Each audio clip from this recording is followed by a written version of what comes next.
प्राचीन काल की बात है।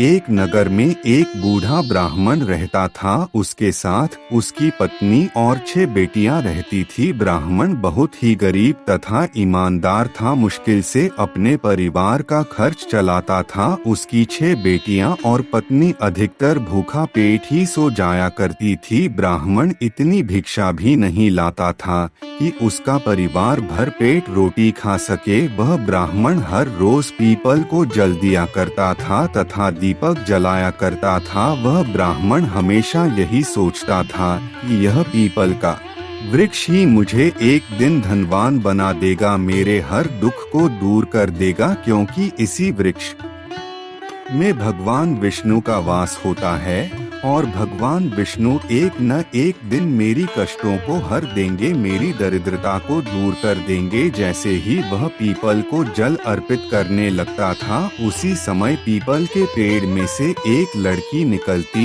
और कहती है, पिताजी मैं आपके साथ घर चलूंगी। अब है ब्राह्मण रोजाना पीपल को जल अर्पित करने आता और पीपल के पास दीपक जला था और यह लड़की रोजाना ही ब्राह्मण से कहती कि पिताजी मुझे ले चलो, मैं आपके साथ चलूंगी। यह सुनते सुनते वह बूढ़ा ब्राह्मण दिन प्रतिदिन कमजोर होने लगा। उसकी ऐसी हालत देखकर एक दिन उसकी पत्नी ने पूछा, क्या बात है, आप इतने परेशान क्यों हैं?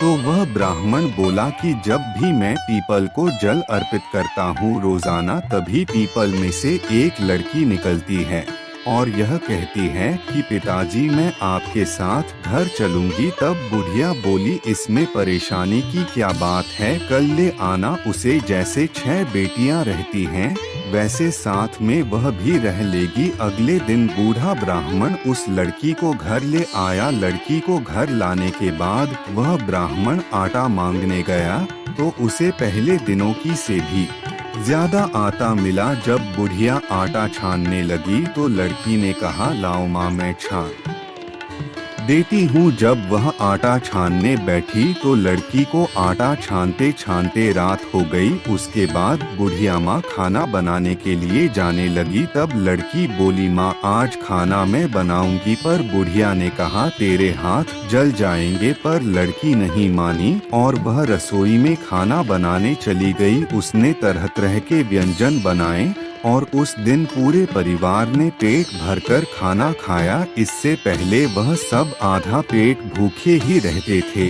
जब रात हुई तो बुढ़िया का भाई आ गया। वह भी कई दिन से होता था। वह अपनी बहन को देख कहने लगा, बहन मुझे भूख लगी है, मैं तो खाना खाऊंगा। तब बुढ़िया परेशान हो गई कि अब खाना कहाँ से आएगा। तब लड़की ने पूछा, माँ क्या बात है? तब बुढ़िया बोली, तेरा मामा आया है और कह रहा है कि मुझे भूख लगी है, रोटी खानी है, लेकिन हम सबने तो रोटी खा ली है, अब उसके लिए मैं रोटियां कहाँ से लाऊंगी? लड़की ने कहा, माँ तुम चिंता ना करो, मामा के लिए रोटी मैं बना दूंगी। और वह रसोई में चली गई। उसने अपने मामा के लिए 36 व्यंजन बनाए और मामा ने खुशी खुशी भरपेट खाना खाया और कहा, मैंने इतना स्वादिष्ट खाना पहले कभी नहीं खाया। बुढ़िया ने अपने भाई को बताया कि आज खाना तेरी भांजी ने बनाया है। उसे बुढ़िया का भाई कहने लगा, क्या हमारी भांजी इतनी बड़ी हो गई जो खाना बना लेती है? इतना बुढ़िया ने कहा कि तेरी भांजी नहीं आई है। और उसने अपने भाई को अपने पति के साथ पीपल के पेड़ वाली सारी बात बताइए। आप उसे बुढ़िया का भाई अचंभे में पड़ गया। कहने लगा, ऐसा होता है क्या? मुझे तो इन चीजों पर बिल्कुल भी विश्वास नहीं होता। अब रात हुई तो लड़की बोली, माँ चोखा लगाकर संध्या काल का दिया जला देना, आज मैं कोठरी में धरती पर ही सोऊंगी। बुढ़िया ने चिंता जताते हुए कहा, ना बेटी तू डर जाएगी। लेकिन वह बोली, मैं नहीं डरूंगी, मैं कोठरी में ही सोऊंगी। और वह लड़की कोठरी में जाकर सो गई। अब अचानक से लड़की की आंख खुलती है। तब वह देखी है कि पूरी कोठारी धन दौलत सोने चांदी से भरी हुई है। शादी हो गया है। लड़की घर से बाहर निकलती है और जाने लगती है तब कोठारी के बाहर गैलरी में एक आदमी सोया हुआ था जो उसका मामा लगता था, जो बढ़िया का भाई था। वह लड़की को देख खाने लग जाता है कि बेटी तू कहाँ जा रही है।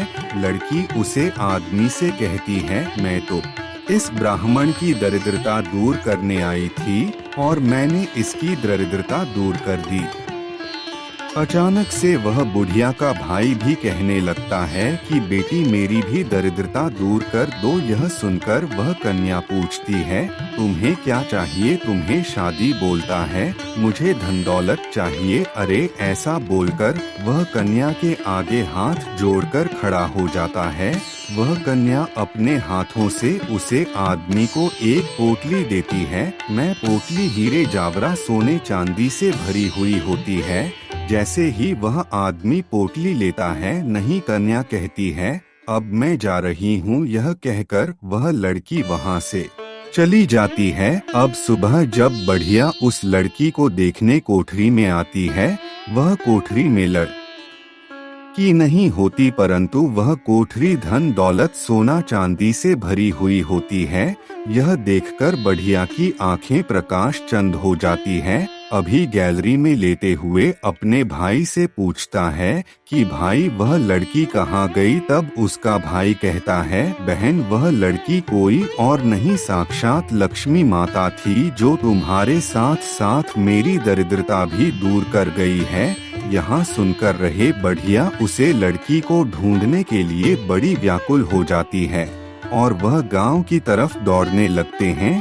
तब उसका भाई कहता है, बहन लक्ष्मी माता का तो हमारे घर में निवास है, हमें वहीं पर चलकर लक्ष्मी माता को ढूंढना चाहिए। लक्ष्मी माता की वहीं पर पूजा करनी चाहिए। हमें उसका अपने घर में निवास बनाने के लिए, हमेशा रहने के लिए लक्ष्मी माता का प्रसन्न करना चाहिए।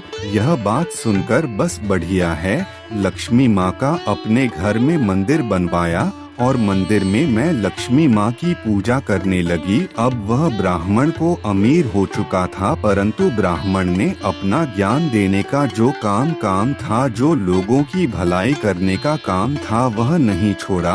और वह ब्राह्मण और उसकी 6 बेटियां खूब हंसी खुशी अपना जीवन व्यतीत करने लगी। तो साथ ही इस कहानी से हमें जानकारी मिलती है कि हमें कभी भी भगवान की पूजा करने नहीं छोड़नी चाहिए। हम किसी भी चीज को पूजा अपने श्रद्धा और मन से पूछे। जिस प्रकार ब्राह्मण ने पीपल को अपने मन और श्रद्धा से पूजा और इस पीपल ने उसे ब्राह्मण को लक्ष्मी प्रदान की और उसे लक्ष्मी ने मुझे ब्राह्मण को अमीर बना दिया। लक्ष्मण ने उसे ब्राह्मण की गरीबी दूर कर दी। तो साथियों, जय लक्ष्मी माता। किसी के साथ कहानी से विदाई देते हैं।